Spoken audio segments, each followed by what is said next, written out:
Hi எல்லாருக்கும் வணக்கம். ஏன்னா நீ தொடப்பதோட வந்து நிற்கிற அப்படின்னு பார்க்குறீங்களா? ஒன்றும் இல்லை, ரூம் கூட்டிகிட்டு இருக்கேன். கூட்டி ரொம்ப நாள் ஆயிடுச்சு. நம்மளே ஆடிக்கு ஒரு நாள் அமாவாசைக்கு ஒரு நாள் கூட்டுறோம். அப்போ கண்டிப்பாக கூட்டி ஆகணும்ல. என்ன பண்ணுறது, நம்ம தான் கூட்டி ஆகணும். நம்ம கிட்ட பொண்டாட்டி என்ன வீட்லையா இருக்கு. இப்பயே வந்து ட்ரைனிங் எடுத்துகிட்டு இருக்கேன். எப்படி துடப்பத்தை வைத்து வீடு கூட்டுவது அப்படின்றத வந்து கிளாஸ் எடுத்துகிட்டு இருக்கேன். நானே வந்து பழகிக்கிட்டு இருக்கேன். இது ஒன்றும் பெரிய விஷயம் கிடையாது. அப்படியே குனிஞ்சுக்கிட்டு துடைக்கலாம். நின்றுட்டு கூட முதுகு வலியாம கூட்டலாம். ஏன்னா இது நீளமாக இருக்கிறது, நல்ல நீளமாக இருக்கு. ஸோ நின்றுக்கிட்டே கூட கூட்டலாம். அப்படியே லைட்டாக ஒரு கிரிக்கெட் ஸ்டெப் போடலாம். எல்லாமே பண்ணலாம் இந்த விளக்குமாறு வச்சுக்கிட்டு. இது வந்து பிளாஸ்டிக்கால ஆன விளக்குமாறு. இந்த விளக்குமாறு தான் நாங்கள் சொல்லுவோம். நீங்கள் எப்படி சொல்லுவீங்க? ஒவ்வொரு ஊர்லேயும் ஒவ்வொரு மாதிரி சொல்லுவாங்கன்னு எனக்கு கண்டிப்பாக தெரியும். நாங்கள் வந்து இந்த விளக்குமாறுன்னு சொல்லுவோம். சில பேர் கூட்டுமாறுன்னு சொல்லுவாங்க, சில பேர் தொடப்பம்னு சொல்லுவாங்க, சில பேர் இங்கிலீஷில் ப்ரோம்னு சொல்லுவாங்க. என்ன வேணா சொல்லுவாங்க.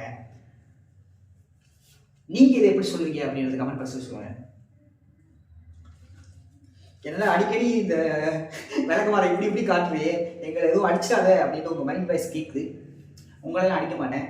ஏன்னா என் ஃபோன் போயிடும். என் மூலம் நான் அடிப்பேனா? வேற ஒரு விளக்கமாக இருக்குது. அது வந்து கூட்டணும் அப்படின்னா அது உள்ளது எல்லாம் அப்படியே கழிச்சு கீழே கொட்டும். ஸோ அது நமக்கு செட் ஆகாது. நம்ம கூட்டணும்னு நினச்சிட்டு கூட்டுவோம், பார்த்தா அதுலேருந்து வர குப்பையே ஒரு குப்பையாகும். அதையும் திரும்ப நம்ம கூட்டணும். இதுக்கு நம்ம இப்போ பிளாஸ்டிக்கில் வாங்கிட்டு நம்ம கூட்டிகிட்டு இருக்கலாம். என்ன சொல்கிறீங்க? அடிக்கடி ஏப்பம் வருது. இப்போ தானே சாப்பிட்டு வந்தேன், வேற ஒன்றும் இல்லை. தப்பாக நினச்சிக்காதீங்க. ஏன்னா ரொம்ப நேரமாக ஒரே நேரத்தில் கூட்டிகிட்டு இருக்கியே அப்படின்னு கேட்குறீங்களா? ஏன்னா கேமரா இங்கே தானே இருக்குது, இங்கே தானே கூட்ட முடியும். அந்த பக்கம் அப்படி கூட்ட முடியும். இந்த பக்கம் அந்த பக்கம் போய் கூட்டினேன் அப்படின்னா மறைஞ்சு போயிடுவேன்ல, வீடியோவில் தெரியணும்ல. அதெல்லாம் இங்கேயே கூட்டிகிட்டு இருக்கேன். விளக்கமாக வச்சுட்டு பெண்கள் மட்டும் தான் கூட்டுவீங்களா? ஆண்களும் கூட்டுவோம். பட் என்ன, பெண்கள் மாதிரி கிளியராக இருக்காது, கொஞ்சம் அப்படி இப்படி தான் இருக்கணும். அட்ஜஸ்ட் பண்ணிக்கணும். ஓகேவா? நீ நிஜமாவே கூட்டிகிட்டு இருக்கியா, இல்லை கொடுக்குற மாதிரி ஆக்ஷன், கூட்டுற மாதிரி ஆக்ஷன் கொடுக்குறியா அப்படின்றது தெரியல. கூட்டுற மாதிரி தான் ஆக்ஷன் கொடுத்துட்டு இருக்கேன். என்ன பண்ணலாம்? அதுக்காக நான் ஓபி அடிக்கிறதெல்லாம் கிடையாது. நான் நல்லபடியாக கூட்டுவேன், க்ளீன் பண்ணுவேன், எல்லா வேலையும் பார்ப்பேன். தெரியுமா? ஐ எம் வெரி குட் பாய். எப்படி வீடு பெருக்குவது அப்படின்னு நான் உங்களுக்கு கிளாஸ் எடுக்க வேண்டிய அவசியமே கிடையாது. ஏன்னா உங்களுக்கே நல்லாவே தெரிஞ்சிருக்கும். இதை வந்து படுக்க வச்சு கூட்டணும். பட் நின்றுக்கிட்டு முனியில் அப்படி கூட்டக்கூடாது. அப்படி படுக்க வச்சு அப்படி குனிஞ்சு உடம்பு வலிய நெளிய குனிஞ்சு கூட்டணும். இடுப்பு வலிய மாட்டேங்குது நின்றுக்கிட்டே கூட்டணும் அப்படின்னா பாதி குப்பை இங்கேயே தான் இருக்கும், பாதி குப்பை தான் வெளியே போகும். நல்லா இடுப்பை வளைச்சி நினைச்சு ஆடணும். என்ன அப்படின்ற மாதிரி நல்லா இடுப்பை குனிஞ்சு நெளிஞ்சு கூட்டணும். அப்போதான் சுத்தமாகும். நம்ம கூட்டுற கூட்டுக்கு குனிஞ்சு கூட்டினாலும் இல்லை, நிமிந்து கூட்டினாலும் கூட, உட்காந்து கூட்டினாலும் இல்லை, படுத்துட்டு கூட்டினாலும் இல்லை. எப்படி இருந்தாலும் குப்பை மிச்சப்படும். மூளையில் கிடையாது. பட் இருந்தாலும் கிளீனா வச்சுப்பேன். என்னடா நீ ஒரு நாள் பிஸ்கட்டுக்கு விளம்பரம் பண்ற, ஒரு நாள்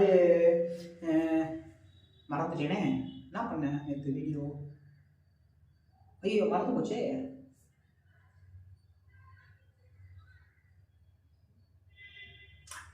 வாட்டர் ஹீட்டருக்கு விளம்பரம் பண்ற, அடுத்து விளக்குமாருக்கு விளம்பரம் பண்ற அப்படின்ட்டு சொல்லிட்டு வந்தீங்கன்னு வச்சுங்களேன், விளக்கமாத்தாலேயே தரையை குட்டின்னு சொல்லலாம். வேற ஒன்றும் இல்லை, தப்பா எடுத்துக்காதீங்க.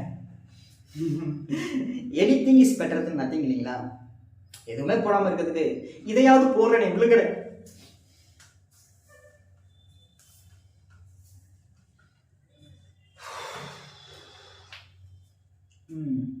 கூட்டி கூட்டி தண்ணி தெரிச்சிருச்சு.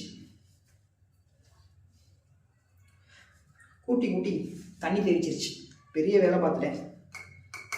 இடுப்புலாம் வலிக்குது, தண்ணி தெரிக்குது, வேர்க்குது. அவ்வளோ வேலை பார்த்துட்டேன் இந்த கொஞ்ச நேரத்தில். அதனால விளக்கமாத்த கூட போட்டுட்டு நான் போய் ரெஸ்ட் எடுக்கிறேன். வேலை பார்த்து ரொம்ப டயர்டாகிட்டேன். அந்த பக்கம் 4 இழுப்பு இழுப்புனேன், இந்த பக்கம் 4 இழுப்பு இழுப்புனேன். நீ இந்த இழுப்பு இழுப்புனதுக்கு டயர்ட் ஆகிட்டியா அப்படின்னு உங்கள் மைண்ட் வாய்ஸ் எனக்கு கேட்குது. பட் இருந்தாலும் நான் டயர்ட் ஆகிட்டேங்க. வீடியோ ஆஃப் பண்ணிட்டு போகிறேங்க. அடுத்த வீடியோவில் பார்க்கலாங்க. உங்கள் எல்லாரையும் சந்திக்கும் வரை உங்களிடமிருந்து விடைபெறுவது உங்கள் இன்பாவின் துடப்பமும். நன்றி, வணக்கம், பாய்.